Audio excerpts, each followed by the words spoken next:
Maaga nga akong gumising ngayong araw dahil ako may pupuntahan. So talaga napilitan pa akong gumising niyan. Antok na antok pa nga ako. Tapos mas maaga pa palang may nagising pa sa akin to si Bulilita Stanley, no. Tingnan mo naman, papakit aga-aga pa ako, pikit-pikit pa yung mata ko, Diyos ko po. Katapos ko nga nagmuni-muni saglit at nagkape ako na nga ay naligo at nagbihis na rin dahil ako ay gagayak na. Ako ay may dadaanan sa Manggahan at pagkatapos naman ay didiretso ako ng Maynila, no. Dahil ako ay may importanteng kukunin doon sa Maynila sa accommodation ko yung papuntang Singapore. At samantala ko nga palang kukunin yung gamit ko doon sa Manila dahil nandun yung gamit ko sa accommodation ng agency na na-applyan ko pa Singapore dahil hindi nga muna ako maglalagay doon.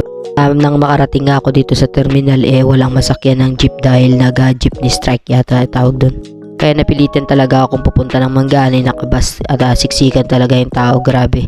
Talagang sinulit ni driver yung mga tao dahil wala nga naman talaga yung masasakyan kundi bus lang at bibihira nga lang yung bus ngayon dahil unti lang talaga yung biyahe dahil nga din sa magkaka-traffic nga.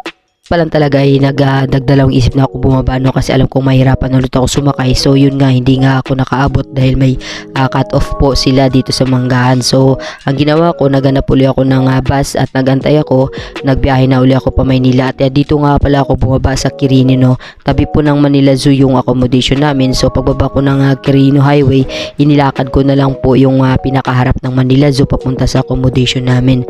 Sumaglit pala ako dito, guys, grabe, sobrang tanghali na at init na talaga. Ayan, nakabihis na ako dyan sa accommodation namin at nagpaalam ako, kinuha ko yung maleta ko at mga gamit ko na naiwan doon. Nagpaalam lang ako sa pinaka-agent namin dyan na January na lang ako uli magpunta. Yan nga pala yung mga kasamahan ko, pupunta sila ng Baclaran. So nagkakasabay-sabay na lang kami. Kinuha ko na yung ibang gamit kong natitira doon kasi guys, kinabukasan lilipat sila ng accommodation, no. Yun kasi yung rules nila sa accommodation na kapag may mamaiwan na gamit na hindi naman nila kilala or hindi sa kanila, inaiiwan talaga doon. So nangyari pupunta ako ng PTEX pagdating ng Baclaran. Sumakay naman ako uli dito sa Heritage papunta na ng PTEX at lalarga na nga ako ulit pa Cavite, no. So nilakad ko lang uli yan hanggang sa Terminal 3 at papasok ko nga dito. Ang daming panina dito sa PTEX, talagang nakakainggan yung mamili at mura lang naman at nagutom nga ako dyan, so huminto muna ako dyan sa McDo para kumain. Thank you for watching, guys.